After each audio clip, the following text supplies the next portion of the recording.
Hi everybody. Thank you so much for the opportunity to speak to you all today. Amongst all the incredible other people on the speaking list today, I really do appreciate the time to give you a bit of perspective onto my story to Microsoft, and hopefully you're able to draw out little bits of guidelines on how you can create your stories and how you can create your journeys in the machine learning and artificial intelligence space. I know that you're going to be hearing about a lot of really cool things from some really smart people, but I think taking a step back and discussing how I got to Microsoft, in particular my machine learning engineering role, will provide a bit of context into how anyone can do this with an actionable plan, finding the right people, and taking the opportunities when they are presented to them. With all that said, let me introduce myself. My name is Luyanda Mdanda. As I mentioned earlier, I'm a machine learning engineer on the Office of the CTO. It's a small team at Microsoft which specializes in looking into future applications for machine learning and artificial intelligence. Before that, I worked at Xbox as a machine learning engineer there too, and had internships at companies like Microsoft, Tesla, became a Google Generation Scholar in college, and yeah, a few other experiences I'll talk about in the presentation. So I graduated from the University of California, San Diego in 2020 with a Bachelor of Science in Cognitive Science, a specialization in computational neuroscience. I graduated from Bolu College in 2016 with 3 distinctions, did pretty well on my SATs, and was on my way to the United States soon after that. And the real reason I chose Microsoft as the company to learn from and to provide value to was because I really focus on making an impact on underrepresented communities in technology through the work that I do and through the conversations that I have with people and the platform that it provides me. So where it all started? Well, I thought I'd just take a few pictures from the past. I used to play golf, and the top left was my sister and I at the prize giving for the Central Gauteng Golfing Union. I also was the smallest kid on the rugby team and would often find myself in dangerous positions. That's me in grade 8, I think, hopefully. I'm a bit small there. And that is a picture of me in matric. And braces, glasses, and all. I was a counselor in college, graduated in the top 10, but it didn't always start out that way. I say that because I initially started school at a pretty bad public school in Joburg. When I had the opportunity to go to a private school, I wasn't very academically strong. I actually failed grade 7, but they managed to bring me through with the condition that I would continue my marks, and I was second last on the list to get into Bolu College. That doesn't really sound like a solid start, but when I started thinking about what I wanted to do and the impact I wanted to have with the work I do, it meant that I had to make a lot of personal changes. I wasn't really taking school seriously. I thought it wasn't for me because I didn't do well. And it made me reconsider why I wasn't doing well and what I'd have to do to change that to get into positions where I can actually make an impact. I can do cool things with technology.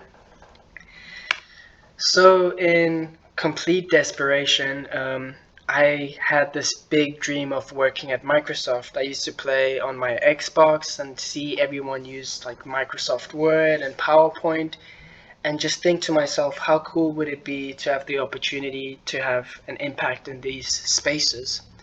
But I didn't know anyone who worked at Microsoft or any big tech company. I didn't know anyone who could help me get that opportunity. So in 2015, in grade 11, I remember there was a life orientation project and we were meant to job shadow somebody. I wanted to job shadow somebody at Microsoft, and with no contacts, just sent this email hoping that someone would respond. I got a letter. This was a message on Facebook Messenger from the Messenger page. Like, this is an automated response just saying, oh, look for career opportunities here and look for internships here. But that gave me a little bit of hope because it gave me a plan. It gave me something to work towards.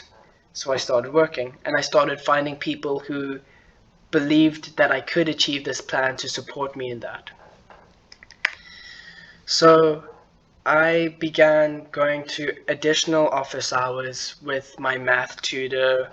I started working a lot harder on focusing on my academics. I started surrounding myself in class with people who were driven to do big things too, with people who were doing well in class and was a bit vulnerable in asking for help. I also asked my parents to support me in just making sure that when they found me playing PlayStation a bit too long, when they saw me on the Xbox for a bit, they would call me out and say, you should go back and study. And I also went through this program called Education USA. It's a program sponsored by the US Embassy, and what they do is they help South African students find resources to prepare for the standardized assessment tests and discuss things like how you're going to finance college and everything. And through that work, through that planning, through the support from the people who believed I could achieve this, I was able to get into the University of California, San Diego. The picture of me on the left is the last day I was in South Africa before I left to college for the first time. While I was in college, I noticed that, okay, so I was able to achieve getting into a good American school, which was one of the things I'd planned out to do. Now I need to build a community of people and find people who are interested in tech, people who are interested in building things, people who are interested in discovering things. I knew no one in the United States when I first got here, so I found communities. On the top right side, that's my team and I after we won our first hackathon. This hackathon was hosted by Amazon, and what a hackathon is a coding competition where they give you a set of problems and you work on designing a solution to them. It's important to recognize that before I joined this hackathon, I hadn't even completed my first college course. But because I took the step forward into showing that I was willing to learn, there were people who were willing to teach me, and there were people who were willing to mentor me in this space. And we actually ended up winning that hackathon because there was so much good documentation and people supporting me that we were able to come up with a product. I then became an RA that you can see in the bottom here, which is kind of like a resident assistant. I needed to pay for college and get housing, and this was a job that allowed me to do both of those. And I learned a lot in the space about how to communicate to people. I used to be very shy, but that was something that helped me open up and learn how to communicate effectively with people. And finally, in the bottom right here, at the Institute for Neural Computation, I joined a research lab as an undergraduate researcher. It was initially an unpaid job where I would just be able to sit in on meetings and listen to people talk about concepts like signal processing, natural language processing, computer vision, and then slowly but surely gain more and more tasks and responsibilities. And soon enough, I was able to conduct my own research. I became a paid undergraduate researcher, so that was able to help me fund college too. There were so many opportunities once I decided to make the decision to work towards this plan and ask for help. There were a lot of people who weren't willing to help, but so many more who were invested in me becoming the person I had inspired and was working hard towards becoming. Getting my first internship was pretty difficult. I didn't have any prior experience with technology like a lot of the kids I was competing with in college at the time. I'd taken IT in college and had a fantastic teacher, Mr. Fazul Khan, who really inspired me to learn things outside of the classroom. But I didn't have like the conventional background on how to go through interviews and how to negotiate in tech. So on the left-hand side, I found a champion. Her name is Kimberly Nguyen. She was a recruiter at Microsoft, and I had initially emailed her about getting an internship there. I explained to her my story and why I was passionate for technology, and showed her that I was willing to do the work. And she helped me learn how to interview. She helped me organize interviews and prepare for them, get practice materials. Then I did this thing called entering hackathons.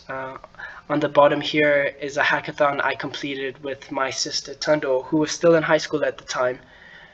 You can complete hackathons as early as, I mean, there are hackathons out there for people who are from 12 years to 75 years old. And it's not about winning, but it's about learning how to build something and learning new skills and communicating about technology. And then I also was able to present my research work here at the Society for Neurosciences National Conference. It's a national conference in the United States for neuroscience, and I was one of the only undergraduate representatives. It was something I didn't even know was the thing I could do, a space I didn't even know existed, but because these small things built up to larger opportunities, it became attainable when I was ready. And the bottom right here, I was also interested in starting my own company at some point and would always present at think tanks just to get my ability to speak in public better and to meet other people who were driven in the same way. Finally, I was able to get my first internship at Microsoft, where I worked on Team Xbox. We specialized in things in computer testing, more specifically using machine learning to detect bugs and anomalies on screen. I would love to show you a bit more of that data, but currently it's being implemented for projects like Minecraft, Halo, Forza. Some of this might be unfamiliar to y'all, but those are still titles that are in development and that are still recently released. But the biggest thing I learned at Microsoft was that if you give the energy of someone who is willing to learn, and if you take the opportunities to take personal accountability on your learning and be intentional about it, opportunities open themselves. At the top here, I had a meeting with Satya Nadella, who's the current CEO, and Amy Hood, who's the current CFO. And on the left-hand side are other interns who worked in the space, all of which were from varying backgrounds. So at Xbox Game Studios, the concepts that we focused on, and if you were taking notes throughout this, I'd suggest maybe looking into these spaces, were concepts of natural language processing and computer vision. And essentially, those are two foundations of AI ML, which enable the computer to generate models that can complete tasks such as looking for specific things on the screen or understanding text that humans usually take many hours to complete. I didn't know much about machine learning when I started my internship at Microsoft, but by Googling and just watching YouTube videos in the space and a few other resources I will give you at the end of my presentation, it really helped me build my confidence in being able to learn more about these spaces. Following my internships at Microsoft, I interned at Tesla as a technical program manager on the vehicle firmware team. And here I learned about finding people who were passionate about technology. Now, not everyone at Tesla was passionate about cars, not everyone at Xbox was passionate about games, but they were all passionate about learning how things work and finding ways to make them work better. And it was great working on a team like Tesla to work under the leadership of another South African, Elon Musk, and alongside somebody who's going to be speaking to you later today, James Musk. We definitely have the potential to impact these spaces. And I know that if you have the desire to enter this space and you find the people around you who will support you in that, you'll be more than welcome. So rather than just leave this as like a motivational talk where I talk about my journey and kind of try relate it to yours, I wanted to give some actual practical advice on the tools that I learned that I use to learn more about these spaces. And rather than telling you to go buy some ridiculously expensive course like many people think you have to, I would suggest starting in these areas so that you can explore concepts rather than having to fully commit to them. So, a few of the free learning resources with accreditation that I used when I was building up my resume and when I was trying to prove that I knew this information were courses found on websites like LinkedIn Learning, CognitiveClasses.ai, and Pluralsight. These are websites that I use to get the foundations on concepts like natural language processing and machine learning and data science, and even learning how to program in particular languages like Python and C++. The information is out there if you want to seek it, and finding ways to present that you know it is a critical part too. So finding ways where you can learn something and get a certificate in return and not necessarily have to pay for it is always a plus. I did a lot of these when I was in college, so I didn't even have the money to pay for it at the time. I would also look into entering hackathons. And I know that the word hackathon may seem daunting at first, but all it is just meeting with a group of people and learning how to solve problems. There are a lot of digital hackathons, especially with remote work and remote schooling for all ages and all levels of computer understanding. They're hackathons specifically for people who've never programmed before, where they have documentation and workshops and tutorials on how to set up your computer and how to run code. And in these hackathons, you can meet different people from around the world who are more than willing to help you learn on your journey too.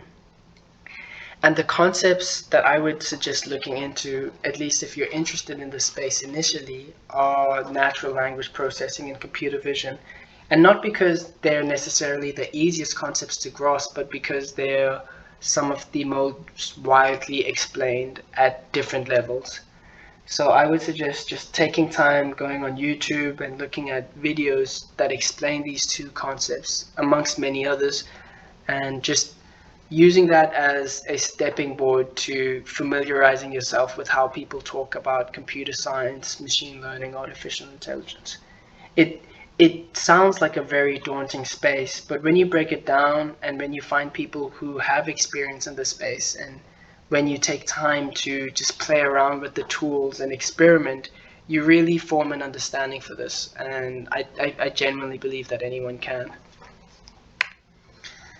Finally, I wanted to add with the more like mental advice that I would give as you think about what you want to do in your future.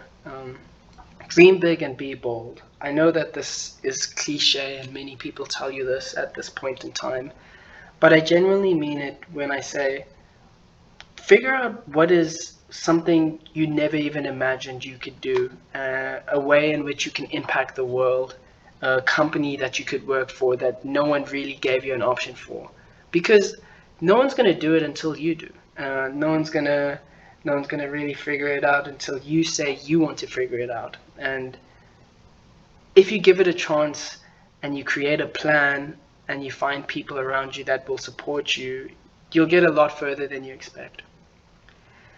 The second part of that is making a plan, and that's understanding where you are, the skills you have, and what you need to do to get to where you want to be. I realized that if I wanted to study in the United States and work at companies like Microsoft and Tesla, I would have to start working harder. I would have to start getting my grades better. I would have to start understanding work and taking it more seriously. So if you ask any of the teachers at Burlew College, I was very frequently going to their office hours and asking them if there were any other ways of learning things. I was going on Khan Academy when I didn't understand concepts that were explained. I spoke to James, who had gone to college in the US before I did, just to ask him on a bit of advice. And then was referred to Education USA that was able to like really give me the resources and the information I needed to apply for these universities. Build on your strengths and weaknesses, and this comes from understanding the areas in which you're good at, understanding what you aren't good at, and finding ways to challenge yourself in those spaces. As I mentioned earlier, I wasn't particularly good at public speaking. I wasn't good at presenting my ideas in a way that was understandable. But I sought out opportunities like entering hackathons or business competitions or joining communities where I learned to talk to people about complex and simple topics, and that started building my skills and my confidence.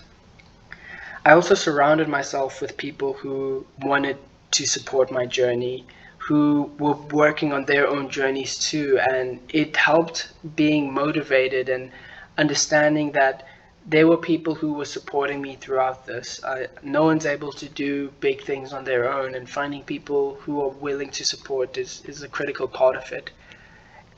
It's important to recognize that you can send out tons of emails to people and messages, and a lot of people won't respond, but the ones that do, like the ones that did for me, are the people who you've made a connection to for a really long time. It's important to support the journeys of those around you too. If you see classmates or other people in your community wanting to get interested in technology, share the information you've learned with them so that we can all come up together. Always be ready to fail and adapt because there's no such thing as linear success. You're going to win sometimes, you're going to lose sometimes, but it's important that you reflect on what you've learned and continue learning and continue trying. Focus on your well being, and I think this is the most important part. This includes your physical well being, your emotional well being, your mental well being. I think it's really important to keep into consideration that there are things over and above work that are important. But if work is an important part in that moment, like sometimes you're going to have to study harder than usual, or sometimes you're going to have to focus on work more than usual. But also keeping in mind that there are areas and there's a time and a place to put energy, and giving yourself a break from time to time is good. Keeping your goals focused but giving yourself an opportunity to rest is just as important. And yeah, that was just my story on how I got to Microsoft, a few of the concepts and the practical steps I took to learn about these concepts. And I'm sure you're going to be hearing about a lot cooler things from the other speakers today. But I really do appreciate your time and wish y'all all the best. All right. Thank you.